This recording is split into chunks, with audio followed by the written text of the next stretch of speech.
डालते थे अंदर, एयर भी अंदर डालते थे गाय से।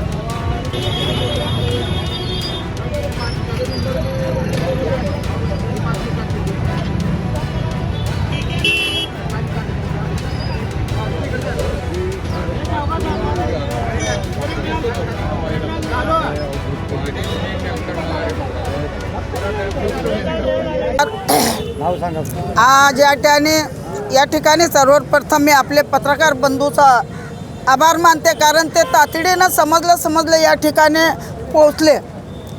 आज मी बघितले या ठिकाणी आमचे सोलापूर कारागृहामधले कैदी चक्क येऊन इथं काम करायला सुरुवात केली। मी म्हणले कैदी कसं काय आले इथं, काय समजेना। हे तर एक हंगामा झाला। कमीत कमी आज ते जानेवारीपासून तुम्ही पाठपुरावा करतात। या प्रशासन त्यांना पैसे भरून देखील पाण्याची सोय केलेली नाही आहे। त्या ठिकाणी 550 कैदी आहात। आज आम्हाला एखाद्या घराला किती पाणी लागतं याचं अवलंबन आपल्याला आहे।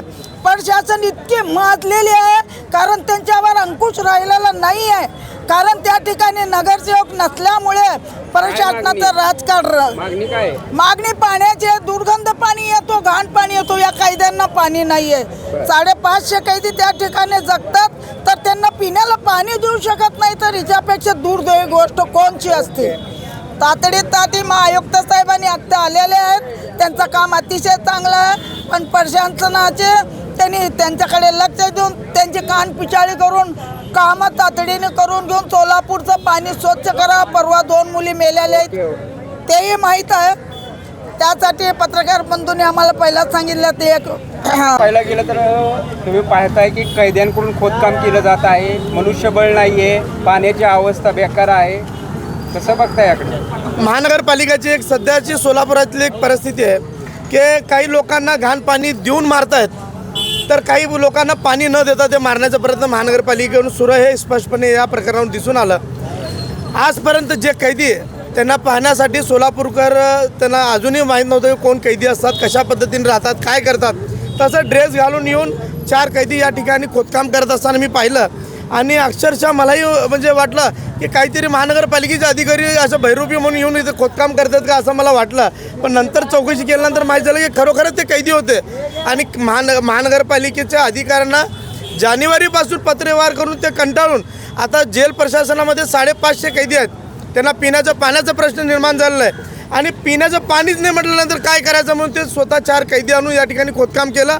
खोदकाम केल्यानंतर ते पाण्याचे पाईप हुडकत होते, पण दुर्दैव पाण्याची तरी पाईप सापडली नाही, तिथून कुठून घाण ड्रेनेजचं पाणी येतं काय समजत नाही आहे। सोलापूर महानगरपालिकेचे आयुक्त जे आहेत ओंबाजी साहेब, हे आल्यापासून काम चांगलं करतात, पण खालचे अधिकाऱ्याचे जे स्ट्रक्चर आहे ते स्ट्रक्चर बदलणे गरजेचं, कारण त्या अधिकाऱ्यांना सवय झाली भ्रष्टाचार करायची, बदमाशी करायची, चुकीच्या पद्धतीने काम करायची त्यांना सवय झाली, आणि आयुक्तांना सुद्धा चुकीचे ब्रीफ करून अशा पद्धतीने काम सुरू केलेलं आहे। मी प्रहारच्या वतीने अशा प्रशासनाचा मी निषेध करतो की जे दुर्दैवाने जे कैदी झालेले आहे, कोणी काय विचार करत नाही की मी कुणाचा तरी खून करावा, काहीतरी घटना घडावी आणि मी कैदी व्हावं, जेलमध्ये राहावं, असं कुणालाच वाटत नाही। पण अपघाताने ज्याच्याकडून जर असे गुन्हा घडलेले असतात, अशा कैद्यांना सुद्धा नरक यातना भोगण्याची वेळ सोलापुरात आलेली आहे। पिण्याच्या पाण्यापासून जे मूलभूत सुविधा आहे ते मूलभूत सुविधा देण्यातच महानगरपालिका कमी पडत आहे, आणि अशा महानगरपालिकेच्या अधिकारी कर्मचाऱ्यांना जे चुकीच्या पद्धतीने काम करतात त्यांना हुडकून उलटा टांगल्याशिवाय प्रहार राहणार नाही, या माध्यमातून सांगतो।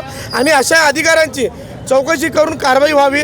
जानेवारीपासून पत्रव्यवहार करून 57,000 रुपये जेल प्रशासनाने भरलं, पाणी का दिला नाही याचं उत्तर महानगरपालिकेच्या आयुक्तांनी देणं गरजेचं आहे। यांना एक इंची पाणी जोडून दिले म्हणे, 1 इंची पाणीमध्ये 550 कैदी जगतात का? 1 इंची पाणी, 2 इंची पाणी तर महानगरपालिकेच्या आयुक्ताच्याच घरी असेल। तर अशा प्रकारे जे आहे ना, महानगरपालिकेच्या आयुक्तांनी आता विचार करण्याची वेळ आली आहे। या संदर्भात जर तात्काळ कारवाई झाली नाही तर तमाम सोलापूरकरांना घेऊन महानगरपालिकेवर प्रहार मोठा मोर्चा काढल्याशिवाय राहणार नाही, या माध्यमातून